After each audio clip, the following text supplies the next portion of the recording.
Are you convinced that he's going to do it? Though he's written another article for the Telegraph this morning, and he keeps saying reiterates that date, and he did again in the Birmingham hustings on Saturday. Keeps saying the date, but he's yet to explain to anyone, as far as I can tell, behind the scenes or in front of the cameras, how he plans to do it. I'm absolutely convinced that Boris realises that we're drinking in the last chance saloon of credibility in the Conservative Party with the electorate. If we're lucky, we'll get a second chance if Boris can get us out of the European Union on or before the 31st of October. But I've explained to Boris myself that there is no third chances. We have to get this right. So I think he fully understands what's at stake. And I don't think he wants to be one of the shortest prime ministers in our country's history, which I think was where we'd be if we don't leave the European Union. OK, but again, has he told you how he's planning to do it? Well, he's going to go back to the European Union and tell them we're planning for no deal and see if they make any concessions. If they don't, the withdrawal agreement is dead. It's an awful agreement. Even without the backstop, it's an awful agreement. And if we don't get concessions from the European Union, we will be leaving with no deal on the 31st of October, and we won't be paying over £39 billion. Well, we're going to be talking to Ed Davey in a few moments. He's running to be the next Liberal Democrat leader, and of course someone in favour of a second referendum.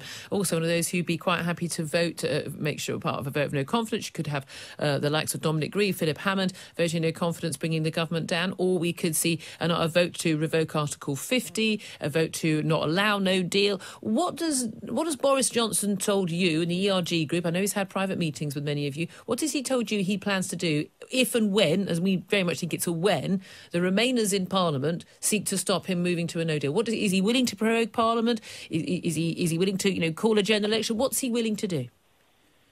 Well, I personally think that we're... No, I didn't ask you. No, with all due respect. And this is about the 10th interview I've done since we've had this process with a Tory supporter of Boris Johnson, who, when I asked her, what has Boris Johnson told you he will do to deliver a Brexit deal or deliver a no-deal Brexit? And everybody obfuscates and says, well, what I think. I don't know. I don't want, with all due respect on this one, what has Boris Johnson told you that he's going to do?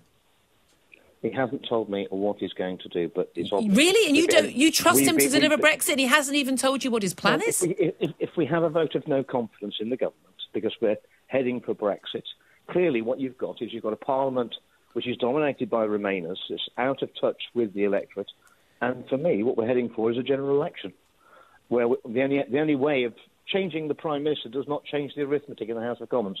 And if colleagues in there are willing to renege on their promises to implement the will of the British people as expressed at the referendum, there is only, in my view, one solution. That is to change Parliament so we have representatives who do respect democracy and will deliver on the referendum. And that will mean going back to the people. Do you think Brexit ever will be delivered? Oh, yes. In fact, I'm absolutely more certain of it today than I was 3 years ago. I mean, the genie is out of the bottle. The public now have a taste and an appetite for this.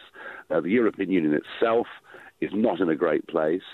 And there's some very interesting polling yesterday by Opinion showing that, if no deal has been reached, which looks unlikely as it's been rejected 3 times already with the House of Commons, given the choice, do you want to leave on the 31st of October on a WTO Brexit, or do you want to delay and have a second referendum?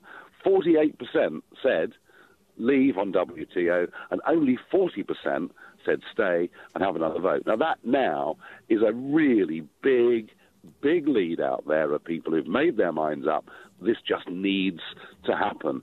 So the question is, how do we get a parliament that does what we want? And I guess the answer to that is, at some point, there will be a general election, and that'll be the chance to sort this out. Well, listen, I've been talking to Tory MPs backing Boris Johnson, who's the front runner, of course, for the Tory leadership contest to be our next Prime Minister in a month's time. I've yet to find a single one who can tell me what Boris Johnson's plan is for actually delivering Brexit. You're renegotiating, well, not with the withdrawal agreement, but negotiating this free trade agreement, moving a no deal to go out to Article 24, all of that, preparing for no deal, all of that all sounds fine, of course, but we do know that we do have a Remain majority in the House of Commons, as you mentioned, and their attempts, we're told, even by many Tory MPs, to actually bring down the government rather than see a no-deal Brexit, or indeed voting openly to revoke Article 50. How likely do you think any of that is? And in that case, how does Brexit ever get delivered? Well, Boris clearly will win. And, whatever happens, Boris will win because a very large number of people have joined the Conservative Party in the last 6 months just to have this vote. The Eurosceptics, encouraged by the Aaron Bankses and others, have joined the Tory Party. So Boris will win. The question is, what Boris do we get? Do you agree with your good friend Jeremy Hunt, fellow Cabinet Minister, that Boris Johnson is a coward? No, and I think that it's a mistake to have such negative campaigning. I think that Boris, like Jeremy Hunt, has been subject to huge amounts of scrutiny in this campaign and will be. Totally understandable, and rightly so. On Saturday they had a hustings that was televised. I thought Ian Dale did a brilliant job of asking the questions. They had a TV debate last week. There's another TV debate on ITV to come. There's over a dozen more of these hustings around the country. That's all to the good. And Boris will be able to get over his optimistic, positive agenda of delivering Brexit and then getting on to uniting the country, making sure that people get more pay under this strapline that he's discussed today in today's Telegraph, higher pay under the Conservatives, not higher taxes under Labour. That's the sort of thing that we need to get on with. Deliver Brexit, then go on to that. Boris Johnson apparently hiring Ian Duncan Smith to get his campaign back on track, but also rather crucially, Mark Fulbrook. Now, he's a business partner of Sir Linton Crosby, the election strategist who's been advising Johnson. But we also know Mark Fulbrook is the man who'd been behind the Zach Goldsmith London mayoral campaign against Sadiq Khan, which many, including me, thought was pretty much overtly racist. It was basically, the whole thing was point, nudge, nudge, Sadiq Khan, Muslim, terrorist, you know what they're like. That was basically the campaign. Even Zach Goldsmith effectively disowned the campaign strategy being run by the Central Office. Is it appropriate for the man that you want to be Prime Minister of this country to hire a man who's been accused of running an Islamophobic, a outright racist campaign in a previous election to be running Boris's campaign? Well, that's a fast ball I wasn't expecting. Mark Fulbrook, I know Mark Fulbrook. He's not a racist. I mean, it was. I didn't say whether he was or not, but he ran a campaign that was seen as racist. Well, I think I thought it was a clumsy campaign too, and it was not in the character of Zach Goldsmith. But actually, what that campaign also proved is even Zach Goldsmith wasn't Boris Johnson, and it's Boris Johnson that's got the campaign magic and can reach across divides and appeal to all sections of society, as he did in London. I don't think that's why we're supporting Boris Johnson. And incidentally, Mark Fulbrook hasn't been hired. He's come in as a volunteer, and he's working under the chairmanship of Ian Duncan Smith, who is a London MP. And, whatever Ian Duncan Smith is, he's not a racist either. No, I absolutely wouldn't think so at all. I think you should be... I would pull back from the line of questioning you're going on. Thank you. Excuse me? I'm sorry. Are you telling me what questions I can ask you, Sir Bernard? Oh, come on, Julia. We know each other extremely well. We do know each other extremely well. I think it's relevant that this man is supposed to be a social liberal like Boris Johnson should hire a man whose last campaign that I know of that was canned in this country was basically a blatantly Islamophobic. I don't even like the word Islamophobic. It's anti-Muslim. It was a nudge, Sadiq Khan, terrorist campaign. That was what the campaign was. Even Zach Goldsmith, the actual candidate, disowned the campaign. There's something I have to say on your show this morning because I'm absolutely hopping mad about it. Okay. And that is, last night, Jeremy Hunt was asked about what he would do about Northern Ireland and this issue about Northern Ireland veterans. And the reason I raise it is because I think this is something I feel passionately about, and I've raised it in the House of Commons for the last several years, including multiple times at Prime Minister's Questions with Theresa May. So here's the point. When Jeremy Hunt was asked about this, he said we have to treat both sides the same. In other words, he is suggesting that we put British Army veterans who helped to win the peace in Northern Ireland, without whom there never would have been a Good Friday Agreement, on a par with alleged IRA terrorists. I think that is ridiculous, and I hope this guy is going to withdraw that sometime within the next 24 hours. I can tell you a number of Tory MPs have gone up the wall about this. But also the key point is, of course, there's effectively been an amnesty for IRA terrorists. Those on the runs being allowed to return to Ireland, those who are in prison being released. And so actually we're treating the British Army rather more strictly, although you could argue people who are trained in the army representing their country, they've been trained, they have a greater duty of care. We should hold them to a higher standard, shouldn't we? Julia, any soldier, anyone who has ever worn the Queen's uniform will tell you that you have to act within the law. No one is questioning that principle.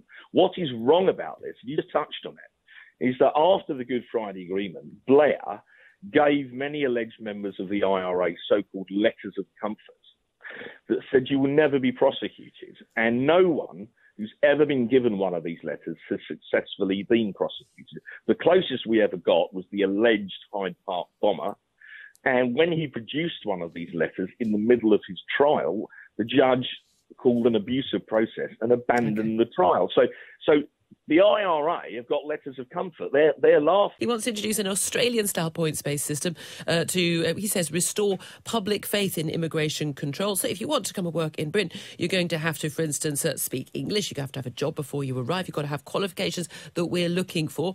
And said basically he doesn't want foreign workers cutting ahead in the queue, taking jobs that British people could do. This was what Vote Leave campaign were talking about a long time ago. Well, why have we not had this yet, even for those outside of the EU? Well, I mean, we do have an immigration system, which, of course, there are one set of rules for those coming from the EU and another set of rules for those coming from the outside. But what Boris, I think, has been very clear about is that, you know, we need to remain an outward-looking and positive country and have a global perspective. But, of course, the immigration policy that we have should be based ultimately on what makes sense for our country. And that means being more open, I think, to skilled immigration, having control over unskilled migrants. And what he's saying in terms of the Australian system is, you know, let's look at it. The government's currently doing a consultation on what the future immigration system from 2021 should look like.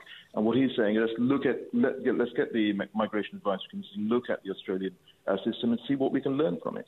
Of course, the Australians actually have a higher net immigration relative to their population system than we do. That's partly, of course, because they have a very large country with not very many people living in it. So we would probably operate on a different basis. But given that the majority of net immigration to this country right now is outside the EU, many would expect this would happen. And again, to all intents and purposes, people do have to fulfil certain requirements. There's a salary requirement and the like. Do you know, after conversations with Boris Johnson, that the salary requirement would stay at this figure of around £30,000, which, of course, would actually mean an awful lot of very highly qualified NHS staff couldn't actually come to this country to work? Yeah, well, I mean, the £30,000, of course, is part of the consultation the government's continuing at the moment. So we have to see what comes out of that and this consultation going on with business and other external bodies. But I think what we want to make sure is that the immigration system that we end up with is one which is fairer and simpler. I think those are the two principles that we have to apply. And I think that's what people want to see, much more clarity and much more simplicity. We shouldn't forget that Chris Williams ran Derby Council in a coalition with the Conservatives, and, you know, there was plenty of outsourcing and PFI going on at that time, and was sacked once for speaking out beyond his brief. The idea that he is a Corbynista, I don't think that actually holds water. So I don't think it should be seen as a pro or anti-Corbyn issue. This is about whether we're you know, and Jeremy is true to his word about tackling anti-Semitism. And your point about this going on for 3 years, our members do not miss, and the public do not miss the fact that this was not a problem under Ed Miliband or any other previous Labour leader for the last 100 years. No, indeed. But I wonder, though, even those MPs who have left the party, I think with the exception of Ian Austin, a Labour MP, well, now sitting as an independent, a lot of those MPs, they left the party to form Change UK Independent Group, whatever it's called this week. More of it seemed to be about, actually, the Remain, the urge to fight for Remain and the Remain stance, rather than the issue of this man is not fit for public office. I can no longer stay in this party on these moral grounds, regardless of any public policy. I think that's fair to say over Luciana Berger. And one of the reasons the Equality and Rights Commission, I mean, the lifting of the suspension of Chris Williams is another reason why the Equality and Rights Commission investigation is underway.